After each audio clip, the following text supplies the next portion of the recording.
Banyak ya faktor yang menentukan keberhasilan dari deteksi dini ya.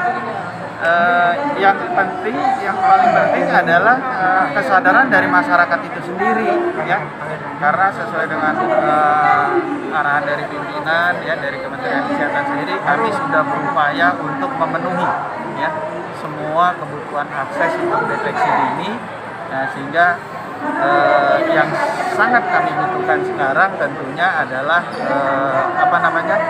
kesadaran dari masyarakat untuk mau melakukan deteksi dini ya ke ke puskesmas terdekat atau fasilitas pelayanan kesehatan tingkat pertama.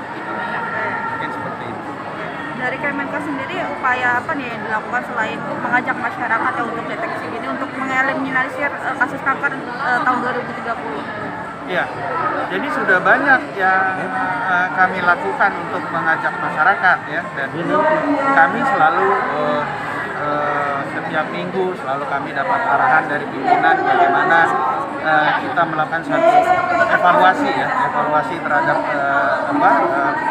keberhasilan dari program, dan selalu pimpinan itu memberi satu arahan bagaimana kita harus bisa mengedukasi ya, memberikan satu edukasi pada masyarakat tentang pentingnya deteksi dini tadi ya, karena itu semua harus didasari oleh satu pengetahuan ya, pengetahuan dari masyarakat yang menimbulkan satu keyakinan ya pada dirinya bahwa perilaku untuk melakukan deteksi dini itu adalah satu kebutuhan ya. Jadi juga ada banyak yang sudah dilakukan pemerintah ya, seperti yang sekarang telah dilakukan oleh Kementerian Kesehatan. Mungkin juga semua sudah dengar dengan adanya transformasi kesehatan ya yang digagas oleh Pak Menteri ya, di mana di sana ada 6 pilar di sana ya, dan tentunya sangat berdampak juga terhadap upaya penanggulangan kanker. Pada hari ini memang salah satu kegiatan Kalbe ya, di bidang edukasi kesehatan ya, khususnya hari ini adalah untuk penyakit kanker, karena ini kan adalah pertama kali ya membangun komunitas, jadi kita sebutkan Kanker Community Festival. Jadi memang kita berkolaborasi gitu dengan berbagai komunitas, termasuk juga pemerintah, jadi ada Kementerian Kesehatan, ada Yayasan-Yayasan Kanker Indonesia dan lain-lain. Jadi ini memang upaya yang harus bersama-sama untuk meningkatkan edukasi lah, pembelajaran kepada masyarakat luas bahwa kanker itu harus diketahui lebih dini, lebih cepat, lebih baik gitu ya. Nah, dengan cara-cara yang sederhana. Nah, di sini ada banyak sekali komunitas memberikan sharing pengetahuan gitu, dan kita bisa belajar dengan komunitas tersebut, sehingga ujungnya kita mencegah terjadinya nanti sakit kanker dalam stadium yang lanjut yang biasanya tingkat kesembuhannya rendah. Nah, event ini menjadi event yang walaupun ini pertama kali, tapi akan Kalbe teruskan, tidak hanya mungkin di Jakarta, bisa juga di daerah ya, untuk komunitas daerah. Jadi makin banyak orang yang memahami dan mempraktekkan yang namanya deteksi dini atau pencegahan dini untuk penyakit kanker ini gitu. Kira-kira itu objektif utamanya. Ini Pak, kan ini kan adalah tayangan perdana Ya. untuk memberikan edukasi kepada masyarakat melalui organisasi Kalbe. Apa sih yang ditargetkan dalam hal ini? Kalbe mentargetkan seperti apa ke depannya agar masyarakat itu secepat dini untuk mengetahui tentang kanker ya? Ya, memang kita akan dalam arti kegiatan akan diperluas ke berbagai daerah, itu nomor satu. Nah, karena tadi Dr. Adrin dari Kementerian Kesehatan menyebutkan gitu ya, banyak sekali yang belum ya terdeteksi gitu loh ya, berapa puluh juta gitu ya. Nah, dalam rangka ini ya Kalbe kita berkomitmen untuk ya membantu, mensupport aja supaya memberikan fasilitas supaya masyarakat mengetahui dulu ya. Habis itu baru nanti kita bilang bagaimana nanti dikaitkan dengan cara-cara untuk deteksi dininya gitu. Nah, ini bisa dibantu dengan komunitas, karena komunitas kan bisa ada community gitu ya, mungkin daerah tertentu, keluarga dan seterusnya. Itu yang kita dorong terus ya, kerjasama ini semakin baik dan semakin luas supaya tadi yang puluhan juta yang belum tersentuh mulai bisa dilihat gitu. Memang kita tidak mentargetkan angka, tapi upaya-upaya ini yang kita kembangkan terus-menerus. Persiapan apa aja Pak yang akan dilakukan oleh KB ke depannya? Ya, persiapan yang sudah pasti memang kita akan satu membangun komunikasi gitu ya dengan para komunitas. Sementara ini kan baru Jabodetabek gitu kan ya, tapi kan kita belum tahu yang daerah.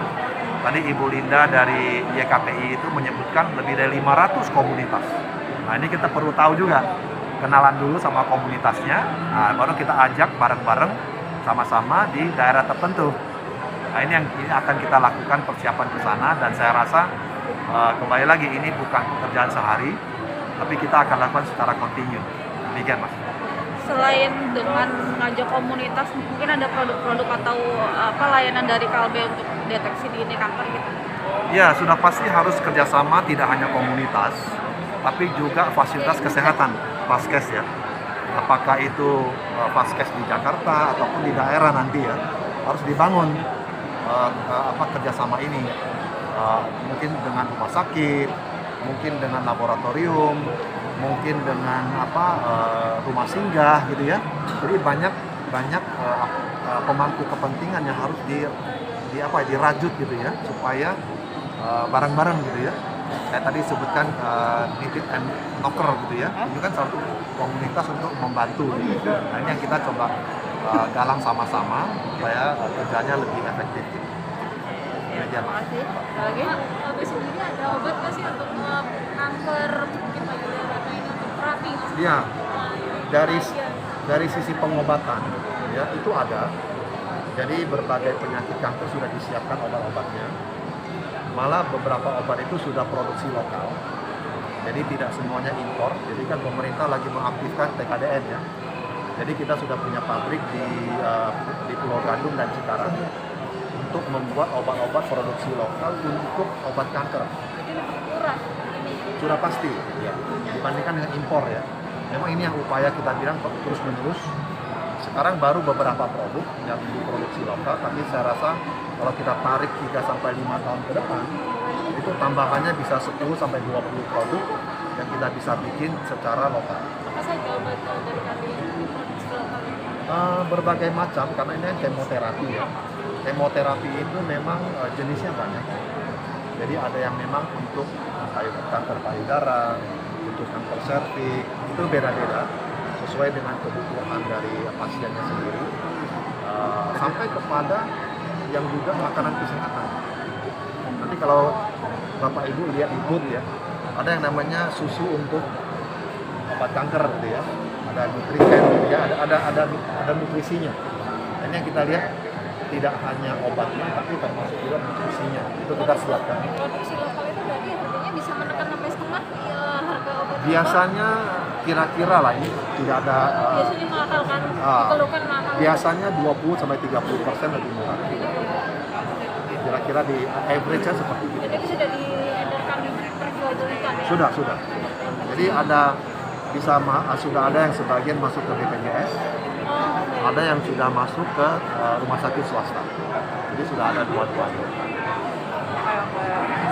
Oke, terima kasih ya. Thank you semuanya.